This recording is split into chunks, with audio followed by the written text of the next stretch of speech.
Saudara hamba Allah, apa hal cerita yang pelik-pelik ni? Guna duit rakyat buat majlis 6 negeri. Saudara, jangan kita fikir sekarang ni kita tengok yang besar, saudara. Sudah-sudahlah.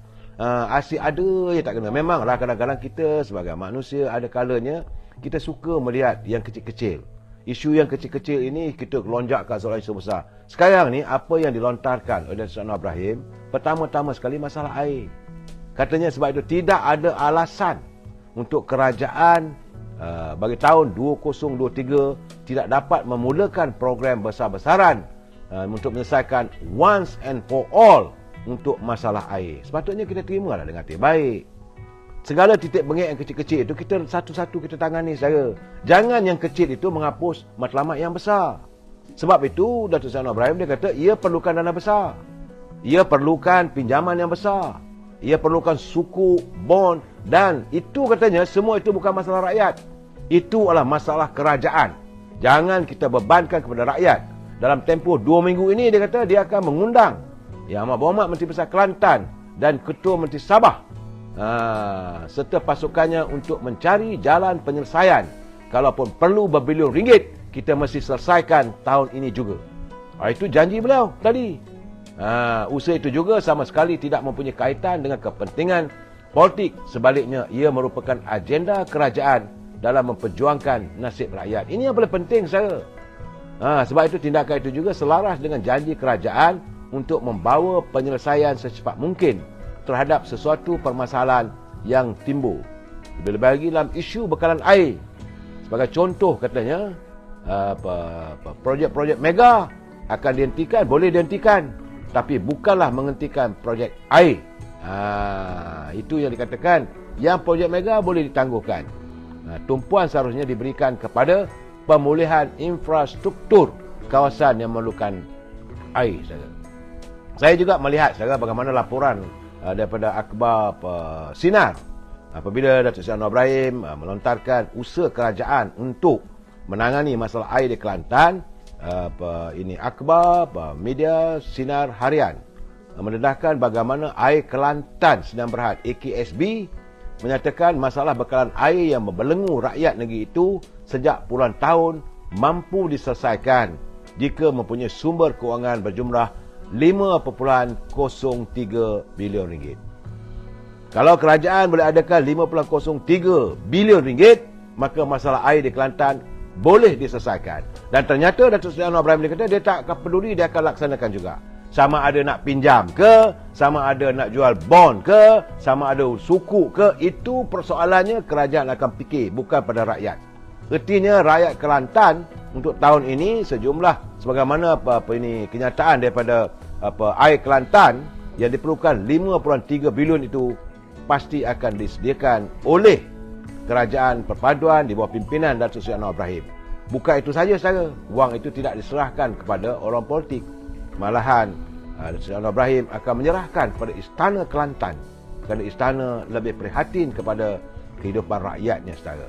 Jadi menurut pengurus besar Air Kelantan Sdn Bhd, Saudara Nazmi Ghazali, jumlah sebut berpandukan plan induk 2021-2030 yang telah pun disediakan oleh pihaknya dalam kerangka menyelesaikan masalah air.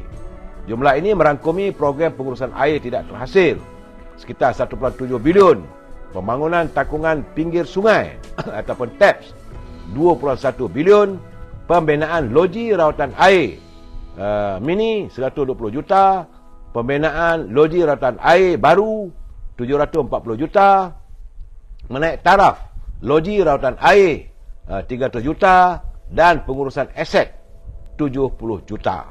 Jadi katanya kerja-kerja naik taraf loji rawatan air sedia ada, berjalan lancar dan mampu meningkat kapasiti air daripada 153 hingga 330 juta liter sehari.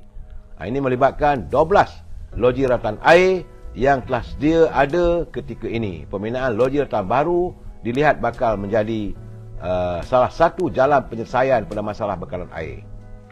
Lembaga loji rawatan air mini melibatkan 16 lokasi dengan pengeluaran sebanyak 55 juta. Ketika ini sungai menjadi sumber bekalan air mentah di Kelantan. Jika projek TAP siap, ia bakal menjadi sumber bekalan air mentah baru untuk negeri Kelantan selain empangan Nenggiri dan lebir di Gua Musang. Jadi menurut saudara Nazmi Ghazali, masalah bekalan air terawat yang berlaku sekarang ini di Kelantan adalah berpunca daripada beberapa perkara, iaitu kuantiti tak cukup, tekanan rendah, kuantiti rendah dan agian tidak cukup. Dalam perkembangan ini, beliau berkata, air Kelantan sedang berhad dalam proses menggantikan paip lama yang melibatkan jarak sejauh 4,006 km di seluruh negeri Kelantan. Ia melibatkan untuk Kota Baru Utara 193.3 km panjangnya, untuk Kota Baru Selatan 420.5 km, di Kota Baru Timur 482.2 km, untuk daerah Machang 328.1 km, Pasir Putih 420.8 km, Gua Musang 187.9 km. Ini paip saudara yang akan diganti, yang mana tak ada nak dipasang paip baru, yang mana yang lama akan ditukar supaya air tidak berkarat lagi. Untuk di Tanah Merah 365.3 km, Tumpat 333 km, Pasir Mas 672.3 km, Bacok 220.9 km, Jeli 163.9 km dan Kuala Kerai 217.8 km. Semua itu berjumlah 4,006 km untuk dijagakan untuk seluruh negeri Kelantan. Warga Kelantan, insya-Allah bila adanya wang peruntukan sejumlah 5.3 bilion yang bakal disediakan oleh kerajaan pusat, kita akan dapatlah insya-Allah, mudah-mudahan 2004 tidak lagi lah orang mentertawakan warga Kelantan minum air teh tarik, saudara. Sebab itu sekarang ni, saudara, apa yang dinyatakan oleh Zaid Hamidi, kita harus menyatu hati untuk mewujudkan kerajaan hari ini, mewujudkan kestabilan politik. Ini yang penting. Dan hari ini dunia, sebagaimana saya katakan tadi, saudara, dunia sedang melihat dan mendengar ucapan jelas Datuk Seri Anwar Ibrahim bahawa kerajaannya akan memerangi budaya tata kelola yang tak baik untuk menjadi lebih mampan serta memerangi budaya rasuah. Ini yang paling penting. Saudara, semalam pun kita dah dengar bagaimana 4.5 triliun, bukan sikit saudara, 4.5 triliun wang negara lebur, kelongkang, kesan daripada penglibatan ataupun adanya budaya rasuah. Kalau ini boleh dihakiskan, boleh dihentikan, pasti kita boleh menyelamatkan 4.5 triliun tu, saudara. Tak apalah, yang dah sudah tu sudahlah, itu kita selesaikan. Biarlah Suruhanjaya Pencegahan Rasuah menggali dan mencari mereka yang terlibat dalam gelojak rasuah ini.